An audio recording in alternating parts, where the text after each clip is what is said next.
नमस्कार दोस्तों, आपका भक्ति कीर्ति चैनल में स्वागत है। आज हम आपको एक ऐसी चीज़ बताएंगे, अगर आप हमेशा वास्तु टिप्स को अपनाना चाहिए।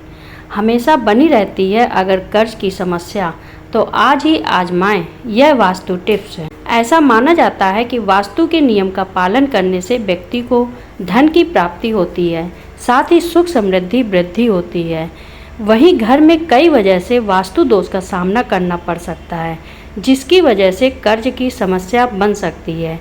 ऐसे में अब हम जानते हैं कि कर्ज को दूर करने के कुछ उपाय आपको बताएंगे। कर्ज मुक्ति के उपाय आगे आपको बताएंगे, लास्ट तक जुड़े रहिएगा। घर में वास्तु दोष कई वजह से हो सकता है, जिसके कारण माँ लक्ष्मी नाराज हो सकती है और कर्ज की समस्या बन सकती है। अगर आप भी इस तरह की समस्या का सामना कर रहे हैं तो वास्तुशास्त्र में बताए गए उपाय जरूर करें। वास्तुशास्त्र के अनुसार इन उपायों को करने से कर्ज की परेशानी खत्म होती है और धन लाभ के योग बनने लगते हैं।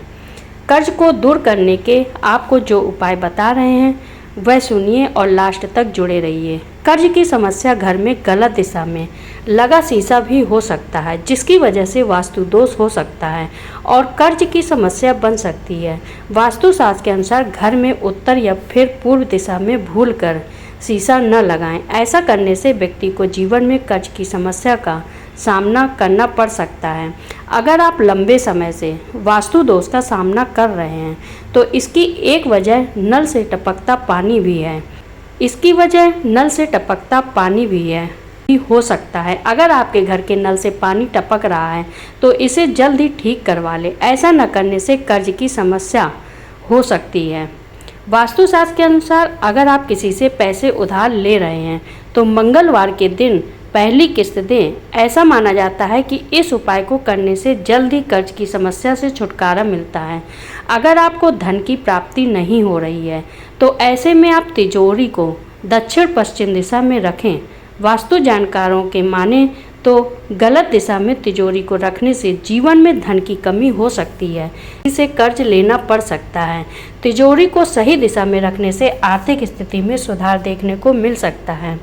सनातन धर्म में हनुमान जी की पूजा अर्चना करने का विशेष महत्व है। ऐसा माना जाता है कि हनुमान जी की पूजा करने से शुभ फल की प्राप्ति होती है। वहीं मंगलवार के दिन बजरंगबली की पूजा विधि पूर्वक होती है। ऐसे में इस दिन हनुमान चालीसा का पाठ करें और प्रभु को गुड़ और चने का भोग लगाएं। ऐसा माना जाता है कि इस उपाय को करने से कर्ज की समस्या से छुटकारा मिलता है। ज्योतिष शास्त्र के अनुसार कर्ज से मुक्ति के लिए कुछ उपाय इस तरह के जरूर करें। शनिवार को पीपल के पेड़ की पूजा कर सकते हैं, भगवान गणेश की पूजा कर सकते हैं और रणमोचक मंगल स्तोत्र का पाठ कर सकते हैं। इसके अलावा आप अपनी आय में वृद्धि करने, कर्ज को जल्द से जल्द चुकाने और अनावश्यक खर्चों को कम करने का प्रयास कर सकते हैं। शनिवार को अगर आप पीपल की पूजा इस तरीके से करें तो आपको कर्ज से मुक्ति मिलेगी। शनिवार को पीपल के पेड़ की पूजा करने से कर्ज से मुक्ति तो मिलती ही है। इस दिन सुबह स्नान के बाद पीपल के पेड़ के नीचे दीपक जलाएं, परिक्रमा करें और कर्ज से मुक्ति के लिए प्रार्थना करें। भगवान गणेश की पूजा, भगवान गणेश की को ऋणहर्ता माना जाता है। उनकी पूजा करने से कर्ज से छुटकारा मिलता है। आप गणेश जी की पूजा कर सकते हैं और रणमोचक मंगल स्तोत्र का पाठ कर सकते हैं। नारियल का भी उपाय कर्ज मुक्ति के लिए है। एक नारियल पर चमेली का तेल लगाकर उस पर सिंदूर से स्वास्तिक बनाएं और हनुमान मंदिर में जाकर उनके चरणों में अर्पित करें। काला धागा, शनिवार के दिन सुबह स्नान करने के बाद अपनी लंबाई के बराबर काला धागा लें और उसे नारियल पर लपेट लें। इसका पूजन करें और फिर नदी में प्रवाहित कर दें। अमावस्या और शुक्रवार के दिन किसी ज़रूरतमंद को खाना खिलाएं और शुक्रवार के दिन लक्ष्मी मंदिर में झाड़ू दान कर दें। आय में वृद्धि के लिए आप अपनी आय में वृद्धि के लिए अतिरिक्त काम करें या अपनी नौकरी में तरक्की हासिल करें। कर्ज को जल्द चुका दें। ज़्यादा ब्याज वाले कर्ज को जल्दी चुकाने की कोशिश करें। अगर आपके कई ऋण हैं तो ऋण समेकन का विकल्प देखें।